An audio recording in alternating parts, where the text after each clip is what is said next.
I am pleased to be here today as we kick off the start of yet another very important month. And it's a month that, as a woman, I am very proud and very happy that Albany County is at the forefront and puts women and our needs first. It's Women's History Month, and so we are kicking off the month today with the end of the week on Friday being International Women's Day. And the theme for International Women's Day is Balance for Better. It's about gender equality. And I know that we are of various ages in this room, some who might not understand the struggles that many others in this room have gone through over the years to achieve their success. It's fighting for gender balance around the world, and we don't hear about it. We used to hear the term glass ceiling and breaking the glass ceiling a lot more frequently. We don't hear that now, and I think today we're going to hear from women who may say, we don't hear it because it doesn't exist, or they may say, we don't hear it because maybe we're a little numb to it. I don't know what we're going to hear, but we'll find out together. And for too long, some jobs were traditionally jobs for men. And the women that are joining us today that are going to be talking about what they have accomplished are in roles that were stereotypically male roles. And so I think the fact that they have risen and been so successful does say a lot about how far we've come. Workplace gender equality is accomplished when across the board, whether you're a man or a woman, you can have access to the same rewards, the same opportunities, and the same outcomes regardless of your gender. And I think sometimes we forget about that. We know that there is still gender inequality when we take a look at our own State Department of Labor. And they had a 2018 study that talked about the wage gap. I think you all know how important our paychecks are to each and every one of us. But when it comes to women in 2018, New York, earned an average of 89% of what their male counterparts did. And we should actually applaud that in part because that is the narrowest gap out of any state in the country. But at the same time, we take a look at women in other states. And on average, women are making a little less than, but it's about 80% of what men are making. Does that seem fair? Does that seem equal? Can't hear you all. No, and the county executive would agree with that. So we know that we still need to make improvements in our gender diversity at work. And even though women have college degrees and other degrees from higher education, we are not seeing those numbers reflected in those higher ranking business opportunities. If we take a look professionally, we are not seeing that in the corporate world, and that needs to change. So on behalf of the county executive, I'm thrilled today that we have 3 influential women right here in this room who have fought against those stereotypical gender roles to become so successful in their workplaces. And I've worked with 2 of them for a long period of time. First, we have Cindy Applebaum, and we have Paula Stopera, distinguished panelists here today. Cindy has served as the market president and publisher of the Albany Business Review since June of 2016. She's won many awards for sales and leadership excellence, and her career has spanned banking, wireless communications, advertising, and now publishing. Paula Stopera, I'm sure everyone knows Paula's name. She joined Capcom Federal Credit Union in 1980 and rose through the ranks to her current position as president and CEO in 2004. And I know Paula is retiring very shortly, but I'm sure she will not be going away anytime soon. Will be still a strong advocate here in the Capital Region. During Paula's time as CEO and president of the organization, she's overseen, I'm going to say this, $1.5 billion with a B, $1.5 billion in asset growth. Does that strike anyone as being like so huge? Can't even imagine? I'm also thrilled that we have Megan Baker, who I have known, we were just talking about it, for 19 years now we've worked together. Megan is the president and CEO of Baker Public Relations, and she's here today to facilitate our conversation. Now, back in 2007, Megan launched Baker Public Relations. It's a full-service communications agency aimed at delivering smart and personalized public relations and marketing services for quality clients. Before that, Megan was a 10-year career broadcast journalist, and that is where we first met. Megan's offer as her best advice is something I think we should all listen to. Find your passion in life, and if it fades, move on until that fire reignites itself. It's with pleasure that I introduce a member of the Capital Region Business Review's 2012 40 Under 40 class, the moderator of today's discussion, Megan Baker, and I invite all three women to the stage on behalf of County Executive McCoy to start our conversation. Ladies.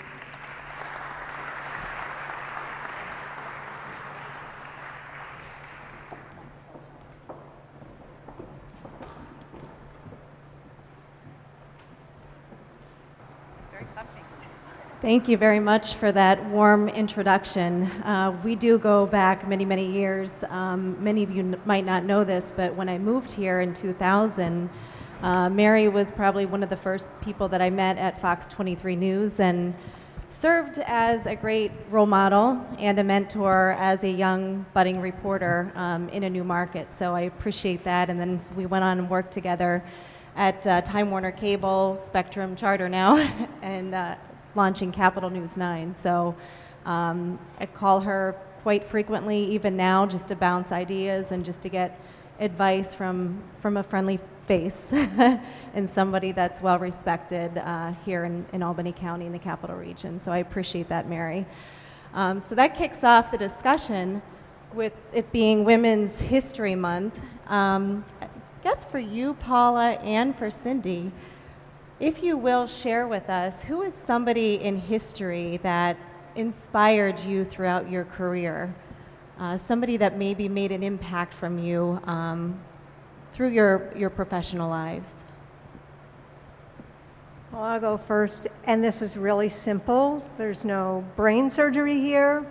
It was my mother, and the reason I feel that I've come as far as I have is because of what she showed me throughout her working life.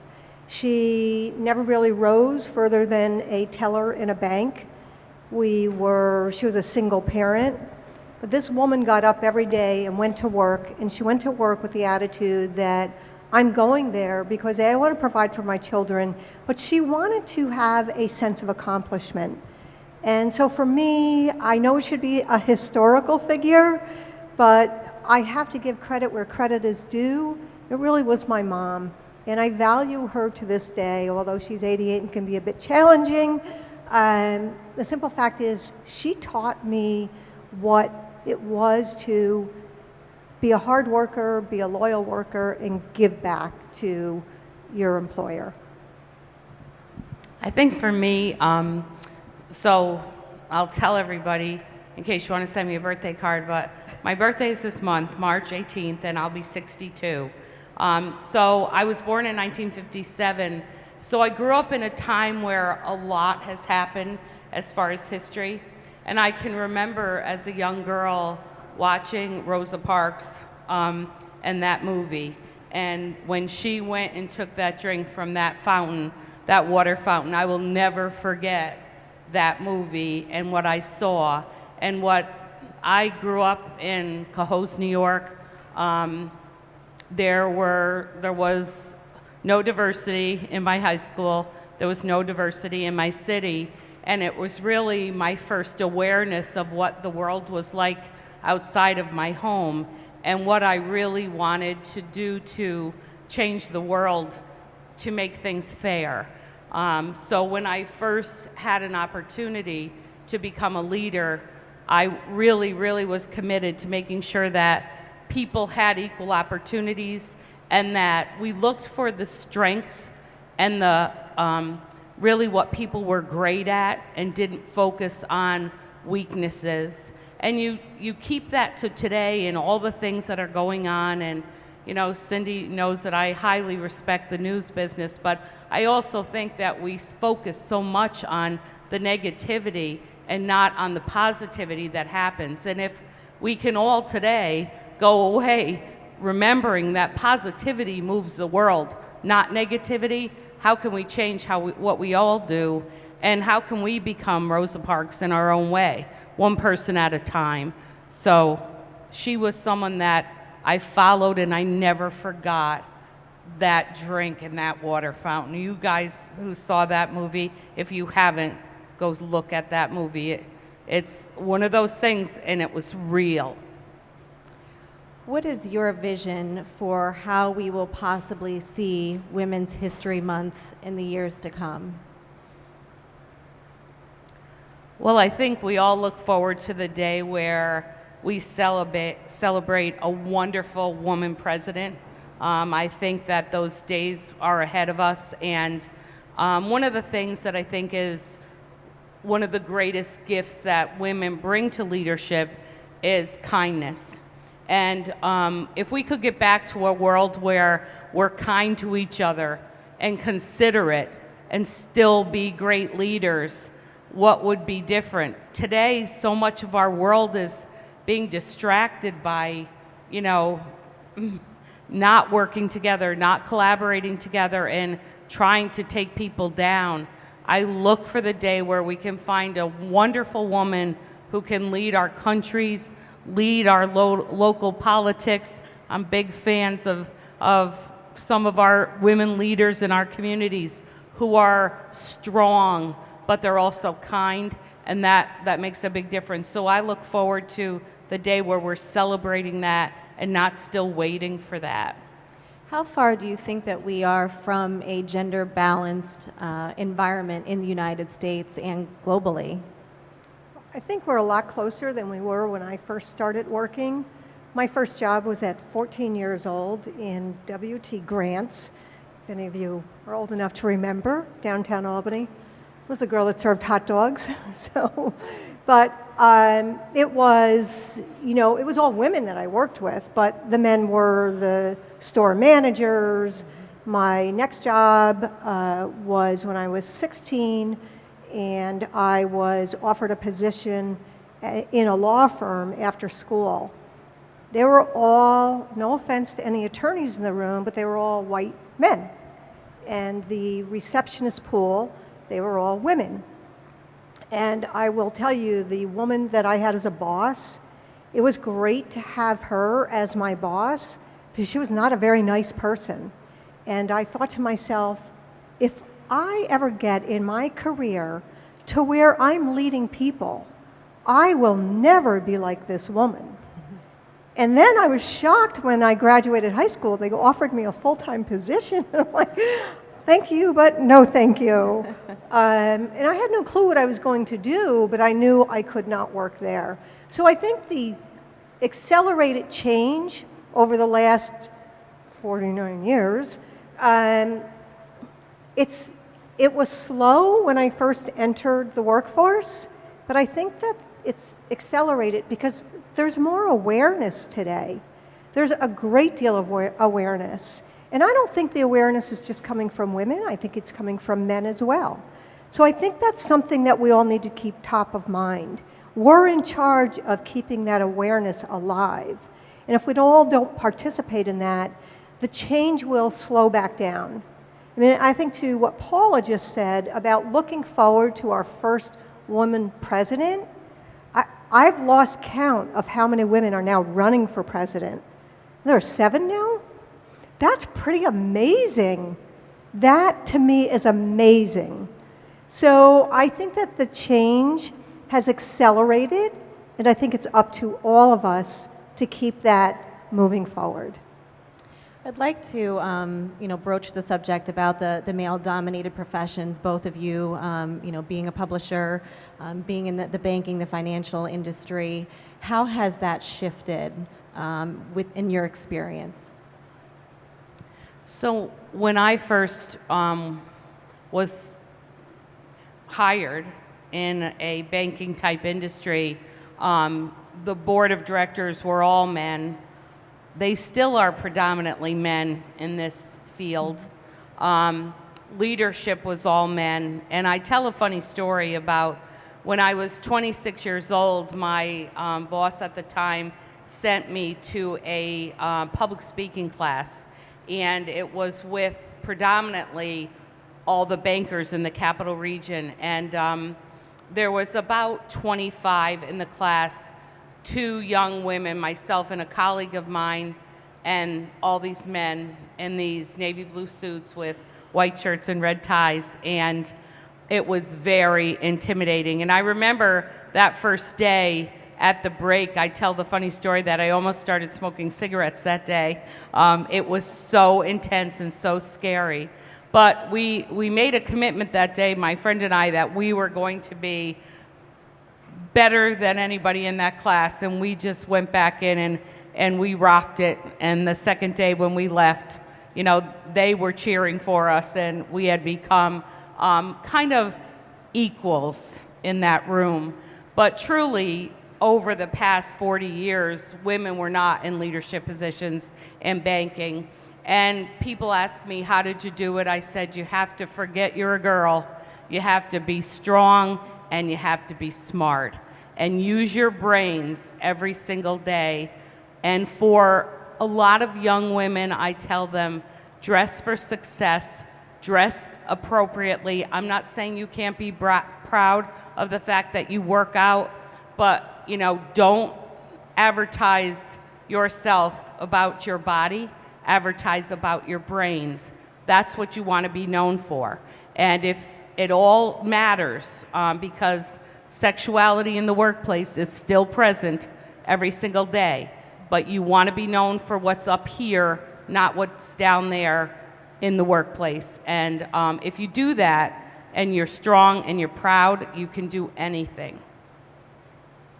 Cindy, same question. So I agree with everything Paula said, and as we're sitting here, I realize we share a lot of same experiences. My first job was actually in a savings and loan association, Central Savings and Loan Association, 302 Central Avenue in Albany.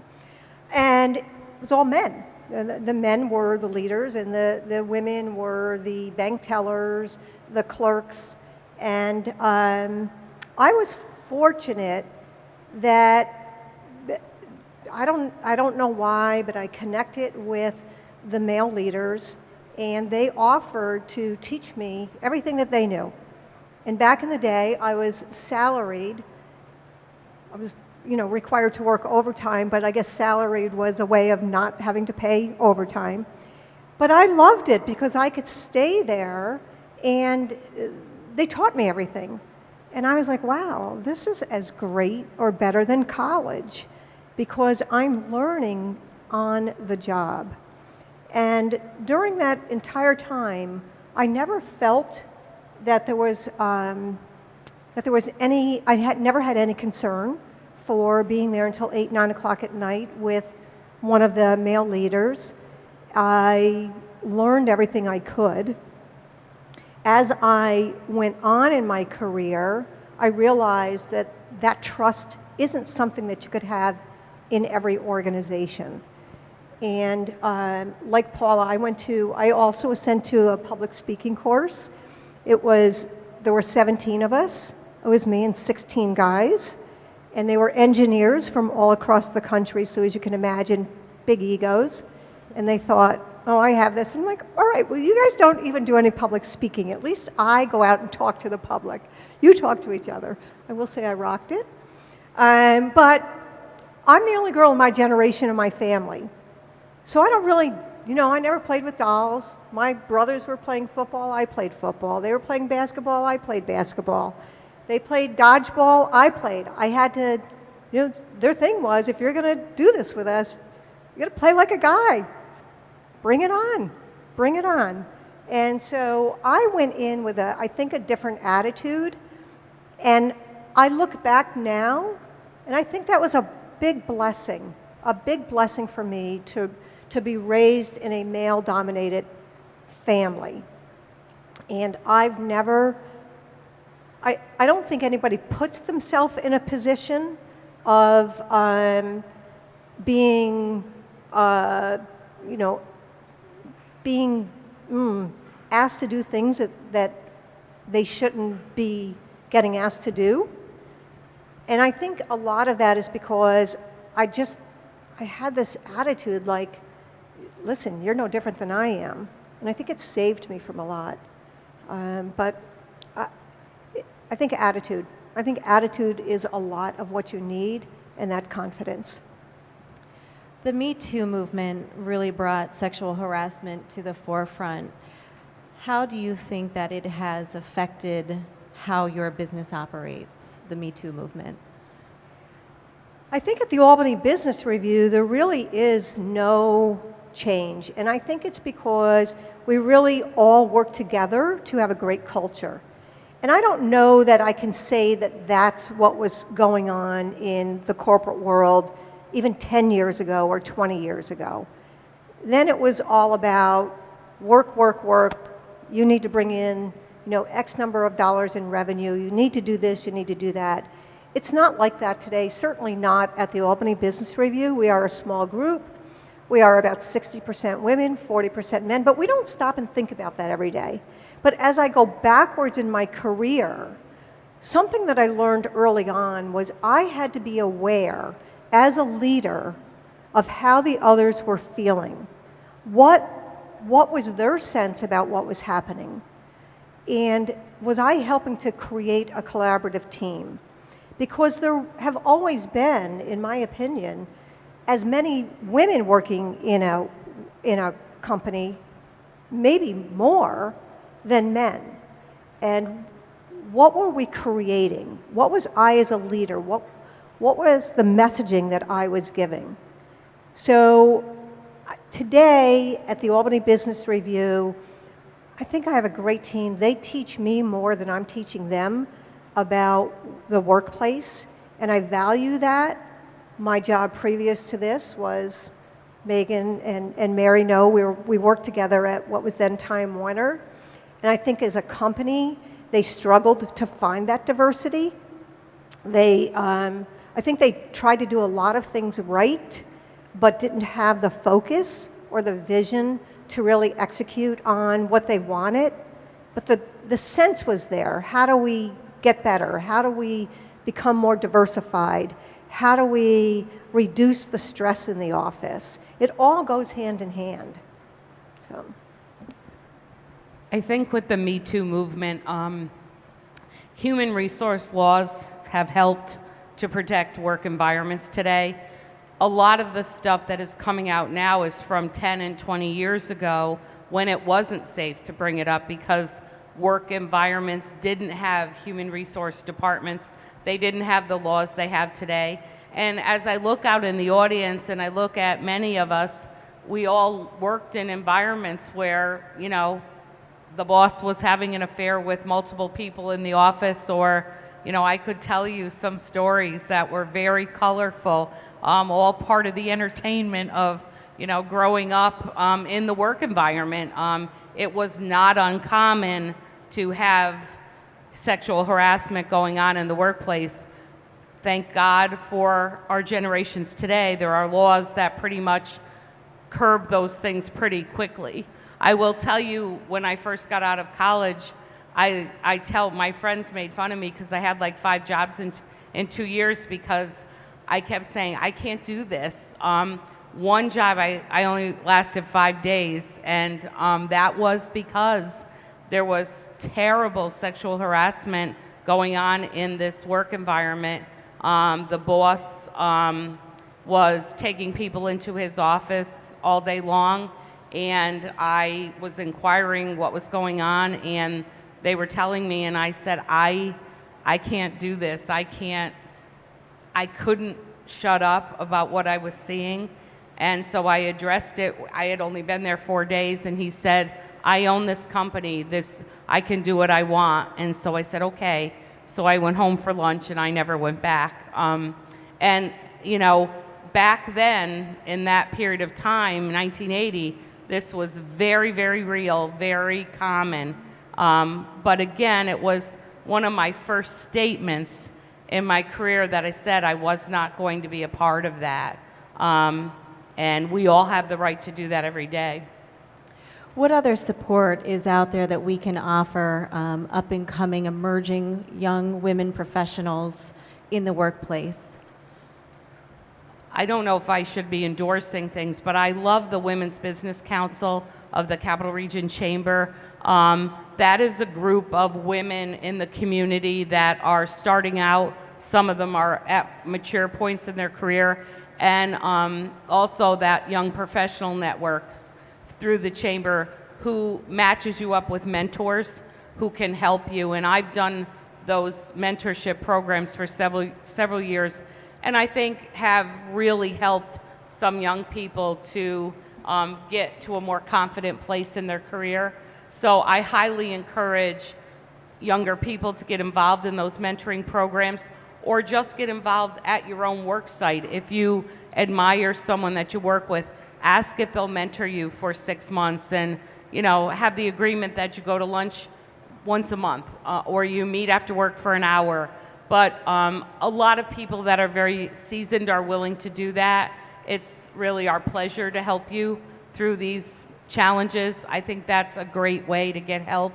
Every young woman and male need a mentor to help them. You need a friend who's not related to you.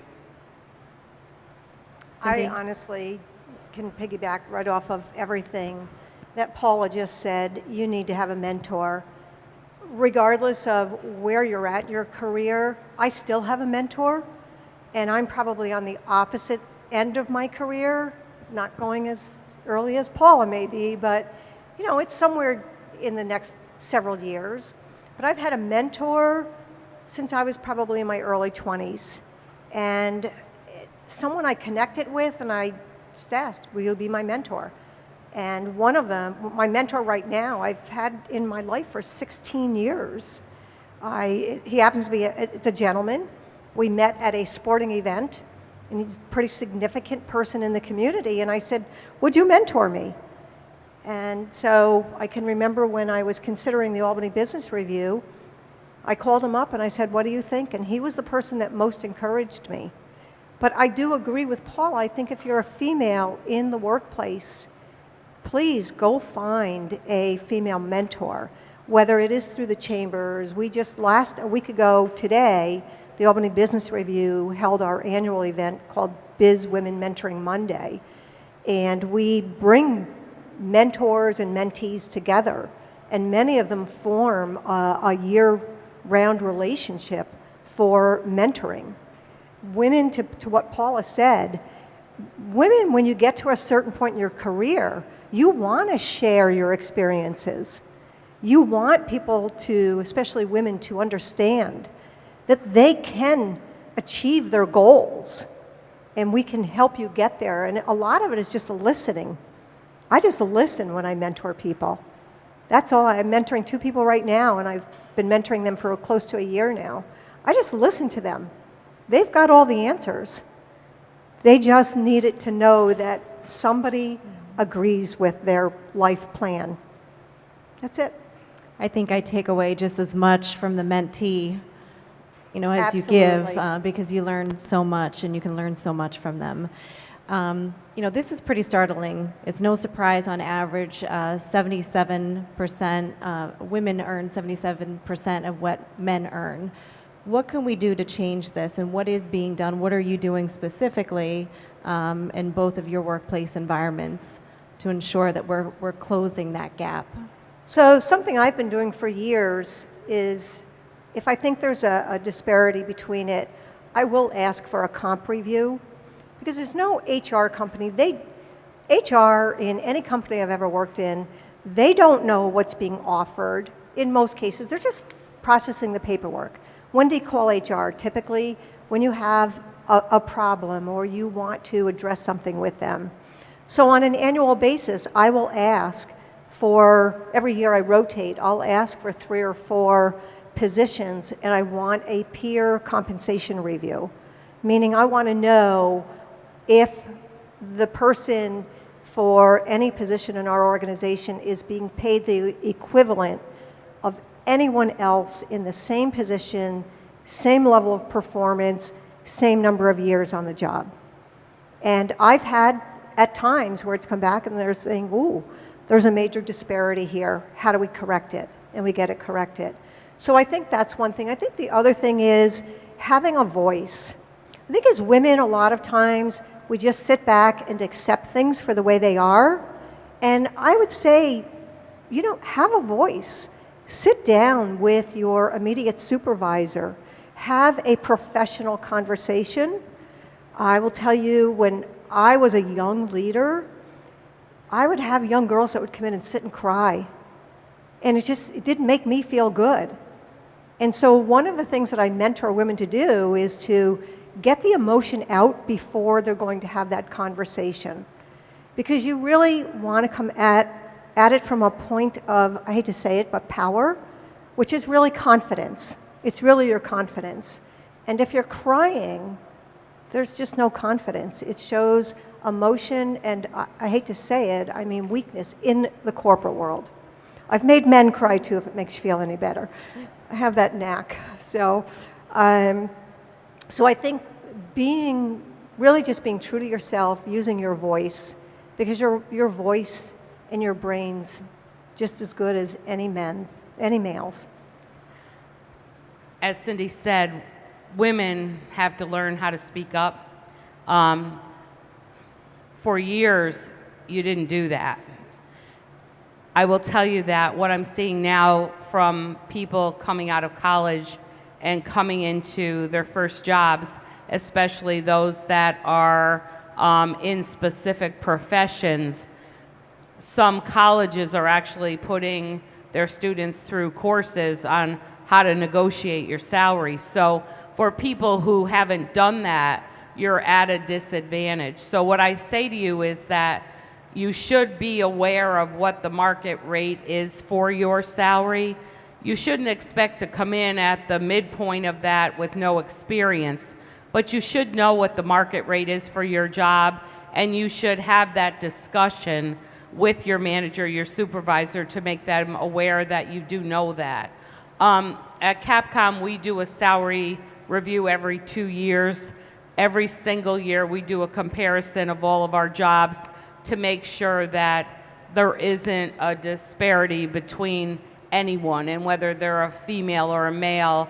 If you're in this job and you're performing at a certain level, your salary they should match each other. So we work hard every year to stay on top of that, and I will tell you that it's one of our greatest challenges, because the pressure on salaries is really, really hard on companies, and especially in New York State, where small businesses are really struggling with the difficulties of operating businesses in our communities. The other thing that is still a disparity, though, is because not enough women are going into the higher paying professions.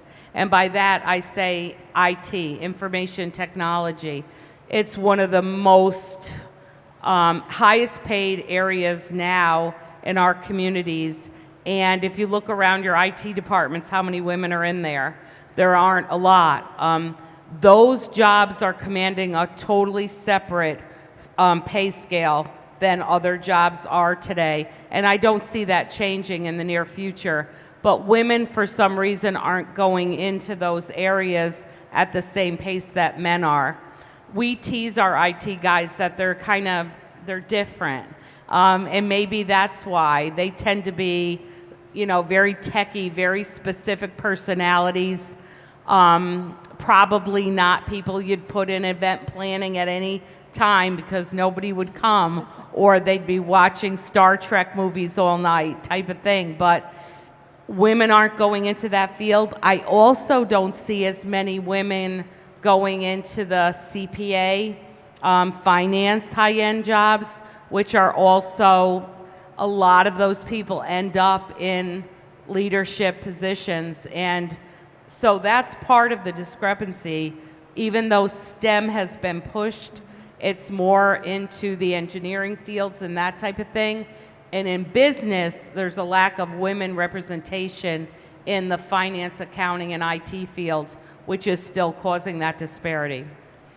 Do you think part of that problem could be the work-life balance? Absolutely, absolutely. And I think, when we talk about that work-life balance as employers, we have to become more flexible. So we have to create environments where women can work from home, where women can be successful in being mothers and spouses and have careers and not have to sacrifice one or the other to succeed. For women, I think I can speak for all of us, and men too, but in my generation, women, were encouraged to become teachers or nurses because you were home for the summer with your kids. You weren't really encouraged to, reach for the stars. And I was the first person at Capcom to have a baby. So I had to teach my male bosses, what they needed to do and, how I should be paid. And I'm very proud to say that Capcom allowed for 3 months time off from the birth of the baby before FMLA ever happened, because I said, if we want to hang on to these young women, we've got to make sure that they know we're welcoming their children and it's not something bad. I went to lunch with a gentleman about a year ago. Last time I went to lunch with him too. He was an attorney locally that I knew, and he was frustrated that day because an associate in his office was going out on maternity leave, and he was angry that she was going to be out for 8 weeks. And I said to him, he said, she's my best producer. She runs circles around everybody else in the office, but she's going to be out for 8 weeks. And I said, you know what? If you respect her for those 8 weeks, she'll come back and she'll run triple circles around the office. And he said, you know what? I'm not going to do that. I'm going to let her go, and I'm going to hire a guy to replace her. And he did that. And that young woman went on to another job and does very well. But that happened a year ago. So in some places, this stuff is still going on, and we're silly to think it isn't. Cindy, I'm going to have you answer that question, and then we're going to open it up because we want to hear from all of you. I'm sure you have your own questions for these two women here. But if you'll go ahead, and then we'll open up to audience Q&A. So that is just an atrocious story, and that's not the type of story we should be hearing now. At the Albany Business Review, we just moved into a new space November 9th, I think it was. And in the design, when I asked the team, what do you want to see differently in the new space, one of the things that came up were private space for women. If they are having children and they want to come back to work, they're going to need to pump privately. In our other space, where they had to go to pump, it was just horrible. It was horrible. And so we designed a room. I think we're looking to change it. I think I have some business review people back there, but we've got to change it. We call it the maternity room. It's a huddle room, so it's set up so that we can do small client meetings, small team meetings in there. But if somebody needs to go in there and pump, they have a very nice, warm, comfortable space. There's a really warm, a very comfortable chair in there that I want to steal and put it in my office. But that's what we should be seeing in the year 2019. And when you can make life easy for your employees to go out for an extended period of time and come back, I agree with Paula. You will see growth in their performance like you've never seen before. We have several women that have had children in the last 2 or 3 years. They come to work every day. They're on time. Yes, that phone call will come from daycare. I'm like, go. Your child needs to be your top priority. You know what? When they get home, they're on their email, they're on the phone.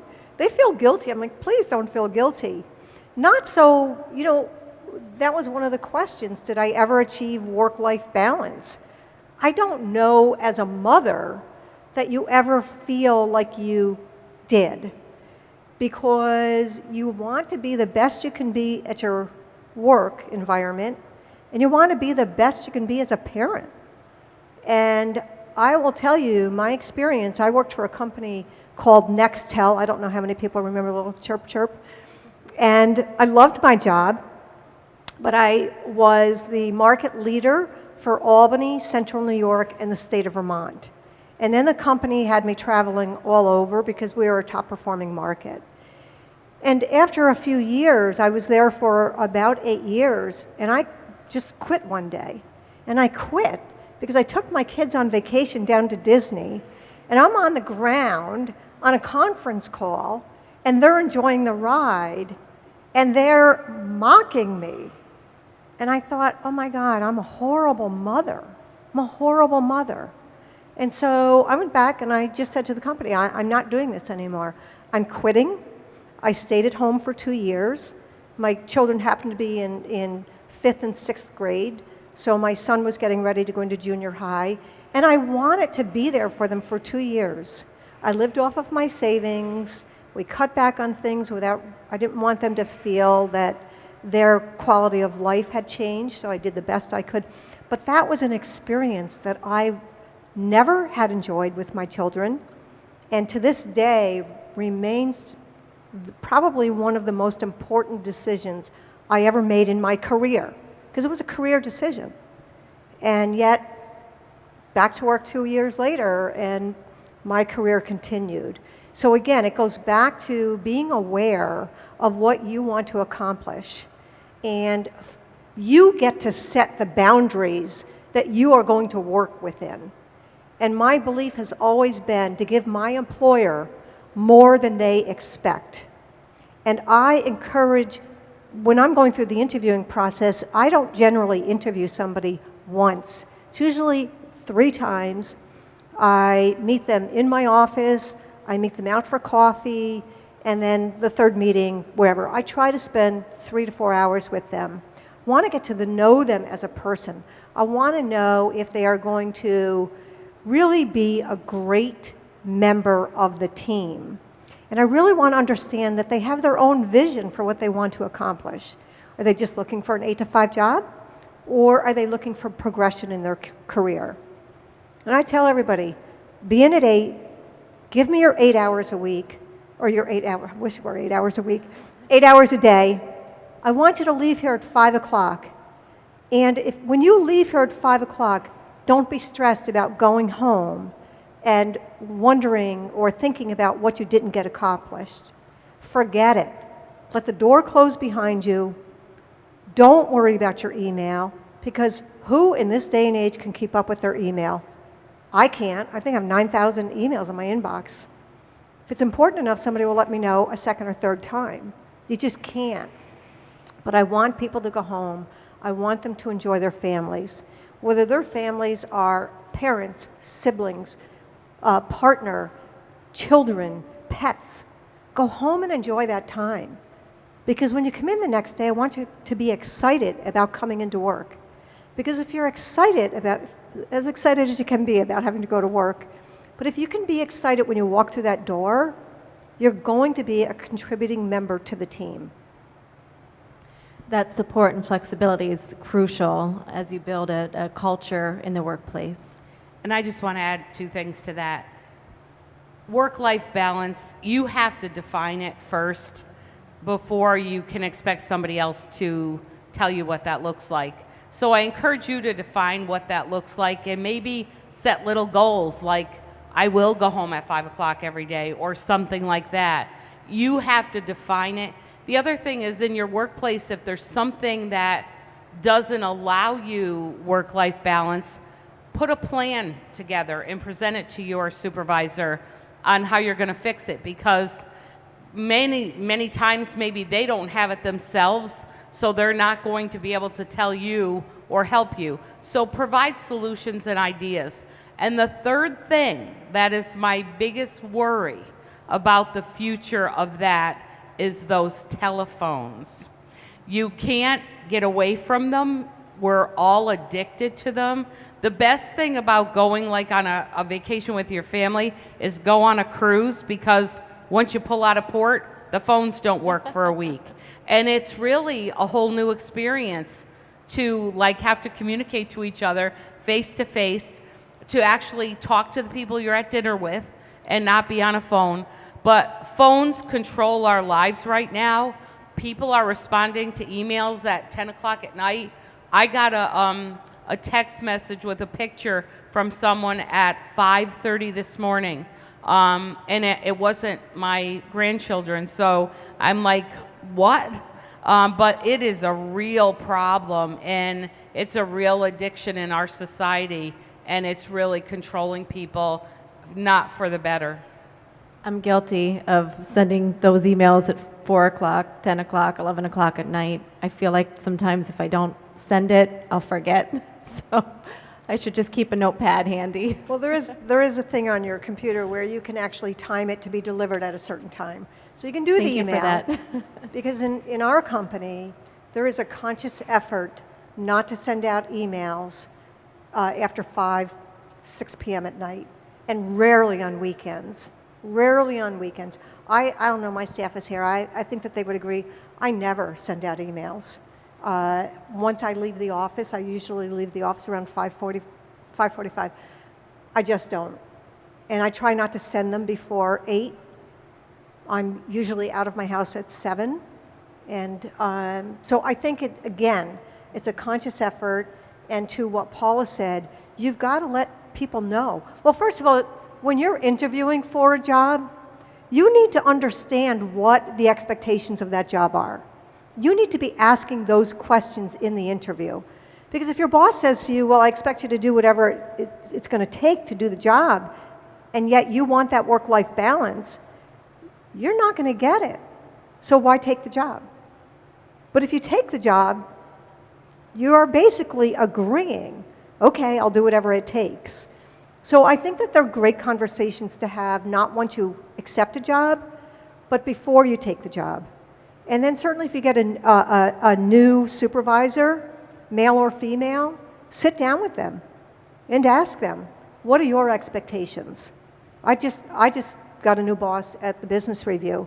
My very first conversation with him was, I called him up and I said, I'd like some time in your calendar. And I said, what are your expectations? And so I was aware of that. We negotiated on some of them. And he sent an email over the weekend, and I reminded him, don't send me an email. I'm not going to respond to you. That's my personal time. And so he's cutting back on them. Thank you. We have about 5 minutes to allow for Q&A. Questions? Don't be shy. First of all, thank you so much. This has been really great. I'm fascinated by strong, confident, and nice, because sometimes I think we get strong and confident mixed up with mean, and I think we see it a lot. So I'd love it if you just talked about being strong and confident and still being nice. So as I prepare for my retirement, people have said some very nice things to me. And one of the things that really resonates most is that I was a very strong leader in our community and in my workforce, and I was one of the nicest people they ever met. And you know, I never at work, I always said to people, you don't have to have, you know, Thanksgiving dinner together, but you have to get along at work. And so having that philosophy, that genuinely caring about human beings, those of you who know us well at Capcom know we have Capcom's Principles for Success, which used to be Paula's Principles, but since Paula's going away, we changed the name. But some of them are very basic cores to what you commit to. Be nice to people, have fun, have a sense of humor, you know, find the best in people, not the worst in people. So those principles are what we live by. And, you know, I have had a very strong career in banking, but one of the things that I was very proud to bring to the workforce was a heart. And that's how we formed our foundation and our community work, because I knew very much that healthy businesses were a result of healthy children and healthy schools. And if we didn't commit to our communities, our businesses wouldn't thrive. And you also have to give people a reason to come to work. And as Cindy said, you know, it is up to you as a leader to set those parameters. And if you want people to give 110% all the time, it has to be more than a job. It has to be a passion in your life. And for every one of you out there that I know, you had a passion. You had a passion to do something. You have to have passion. And by the way, if you're smiling while you're doing it and having fun, so don't be afraid to have a heart. It's okay. Great leaders have a heart. And there are no egos in great leaders. If you're a great leader, you don't have to tell anybody. They'll know. So focus on what you do well, find the best in people, and really believe in that servant leadership. It's about you helping others to succeed, and as a result, your business will thrive. I think also, if there is an area where women, I think, are still getting sort of a bad rap, is just in this. I know I've been often told how intimidating I am. All right, I'm 5'2", and I actually probably cheat on that a little bit, and I weigh less than 110 pounds. And yet people are telling me I'm intimidating. And it's not intimidation, it's having a voice. But yet, sorry, but if a guy approached a situation the same way I did, they'd be saying, God, he's such a great leader. And so I think that there's still opportunity for growth there. Women should have a strong voice. Women should be very firm in the way they're executing on their plan. And if somebody says I'm intimidating, okay, I'm intimidating. I'm kind. At least I'm told I'm kind. And I never go out not to be kind. But I've also always believed, I've always been here in this community, always will be, and you never want to burn a bridge. And I do business today with people that I did business with way back in my banking days. I ran a mortgage division for Citibank, and I was writing mortgages, and we wrote a lot of mortgages, and people still remember me as the person that wrote their mortgage for them. So I think you should be firm and confident, and I agree with Paula, be kind, and that's really how you treat others, and that's everybody, and that should be with respect. If I can just add to that too, I agree with what both of you said, but being authentic, just being human, you're going to make mistakes, and just surrounding yourself with good people too. So, but being authentic is key. And I think for women too, one more thing, don't confuse kindness and showing your heart with being sappy and dramatic. There's nothing worse than, when women-led events and it's thank you, I love you, and everybody's crying and stuff. Don't confuse kindness and having a heart with that, I love you, thank you, and crying all the time. That does give us women a bad name when we get that too sappy stuff, which sometimes we do that. Thanks, Mayor. Amazing insights. You're really two remarkable women, and Megan too. I appreciate your story on public speaking classes. I'm a public speaking coach, and I'm happy to say the majority of my clients have been women. And so I think the time has changed dramatically. I want to ask you this question. What is the one thing a man can do to let a woman in the workplace know that he gets it? To put you at ease and make you more convinced that this is a great environment for moving forward? I think it's doing what you just did, sitting down and having those conversations. People don't know what the leader is thinking if the leader's not out sharing that. And so I try to talk to a number of people within my group every day. I have 20 people that work at the Albany Business Review, but it didn't matter. I've been in positions where I've had 40 people. But just trying to talk to them, male or female, about how they're feeling. What's it like for you coming to work every day? And how can I make things better for you? Even when they say, it's great, I really love coming here. Well, give me one thing. But if I wasn't having those conversations, things don't change. When it was probably back in my Citibank days, which I'd probably been in my career for maybe 12 or 15 years by that point, and they had an open door policy. Well, exactly what did that mean? Nobody could really define it. And then when somebody did use the open door policy, it usually came back to a call from HR. So that open door policy wasn't really an open door policy. You became a victim. So I think communication, having a great work culture where it's collaborative, I think that has to be number one. As a leader, I don't have all the answers. I probably don't even have 50% of the answers. In fact, I probably don't even have 10% of the answers.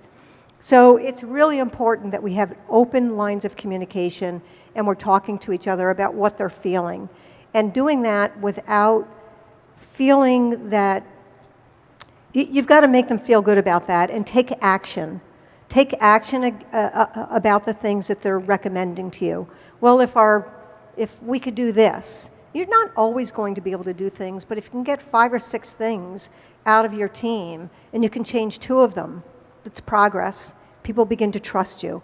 And that's really, at the end of the day, it's trust and respect in the workplace. Yeah, Mark, it's about really making it public. So talk about it. You know, you might want to form a committee of work-life balance in the workplace and, you know, get it kind of out of your hands, but into others, have them come to you, and then share what you're doing. You're showing that, you know, we're not just talking about it, we're walking that talk, and we're doing something about it. That will go a long way.